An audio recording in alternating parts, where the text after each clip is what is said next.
Hi there, Stephanie here. October is Dyslexia Awareness Month. It's also the month where the International Dyslexia Association holds their conference. I'm wearing my IDA Love t-shirt in honor of Dyslexia Awareness Month. This t-shirt was given to me quite a long time ago by the Ohio Valley branch of IDA right here in Cincinnati, Ohio. There are lots of misconceptions and confusions about dyslexia, so I think October is a good time to try to clarify some of those things. First of all, I want to clarify that dyslexia is real. It is a neurologically based condition that people are born with, and it is something that will impact them throughout their lifespan, but most specifically while they are in school learning to read and write. So as educators, we have a responsibility to increase our knowledge about dyslexia and to be watching for it.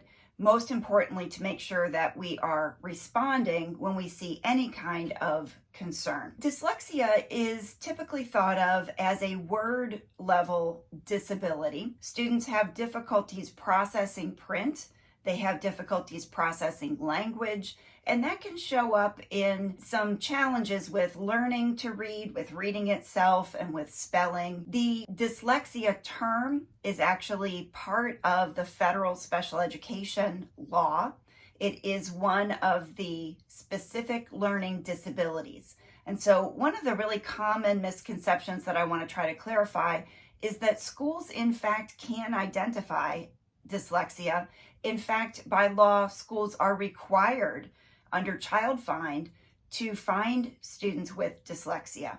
So you absolutely can make a determination that a student has dyslexia, one of the specific learning disabilities, and that the school will then provide specially designed instruction, special education supports, by serving that student's needs on an individualized education plan or IEP. So schools don't have to be hesitant or afraid to say the word dyslexia.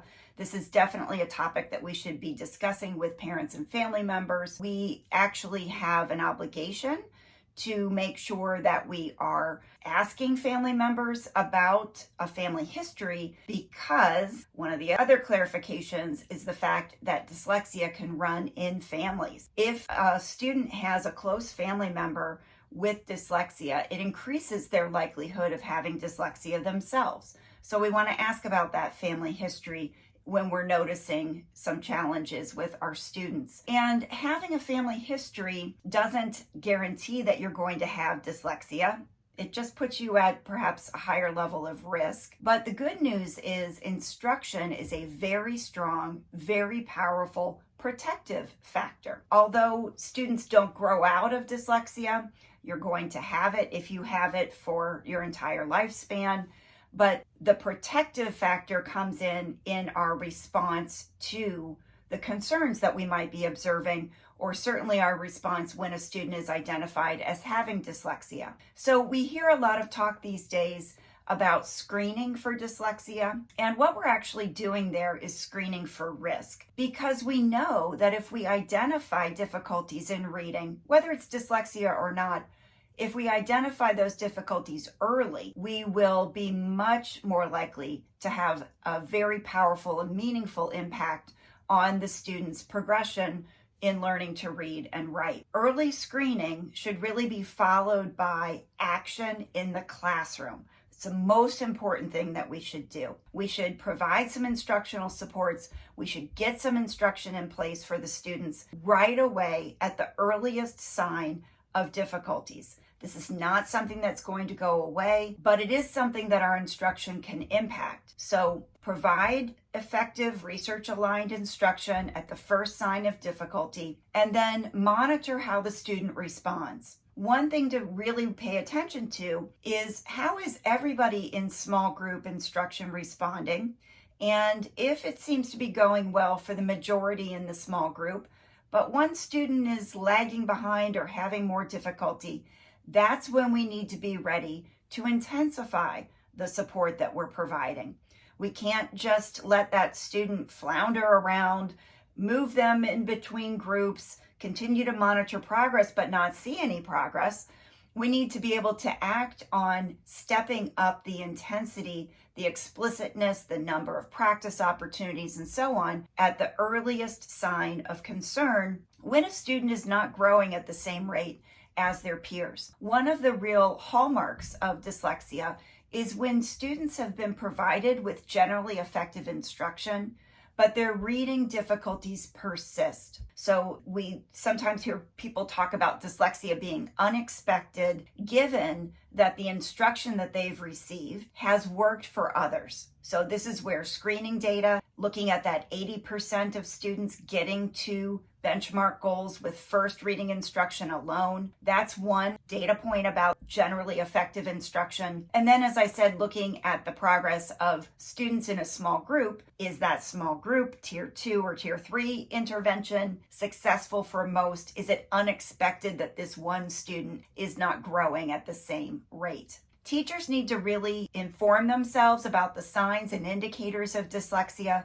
Even preschool teachers need to know about this because very early on, you can see some signs. This is not a straight line to dyslexia, but these are the kinds of characteristics, indicators, warning signs you might want to be aware of. Students who have difficulty with language, they have difficulty telling you a story or about their weekend, they have difficulty finding words, they have difficulty pronouncing words correctly, they might have their own made-up language, they have difficulty following directions perhaps. Other signs would be once students are learning about print, difficulty remembering names of letters, recalling instantly the names of objects or colors, numbers, that sort of thing. Difficulty with remembering something that was taught related to reading or writing, difficulty recalling that or needing many repetitions to be able to instantly recall that printed information. Lots of difficulties with connecting sounds and letters for reading and for writing. Definitely some warning signs that you want to watch for. Don't be afraid to engage parents. Don't be afraid to reach out to parents. Don't be afraid to talk about your concerns with parents, and definitely don't be hesitant when parents come to you with their concerns. At the very least, it's appropriate for you to say, I hear you. I hear you expressing your concerns about your student. I hear you telling me that others in your family have struggled with reading, maybe even that someone's identified with dyslexia.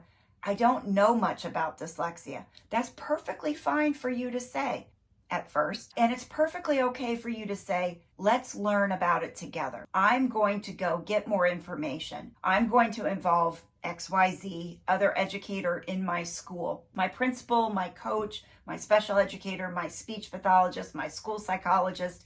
Any of those would be great professionals to involve in this discussion. And we're going to learn more so that we are all better equipped to meet your child's needs. So don't be afraid to initiate that conversation. Hopefully this has given you a little bit of insight and some quick little bits of information to clarify what dyslexia is and what our role is as educators. This is a topic we talk about quite often in the Reading Science Academy. And if you're interested in getting more support about how to recognize signs of dyslexia, how to respond, how to support students who are already identified on IEPs with learning disabilities like dyslexia, consider joining the Reading Science Academy.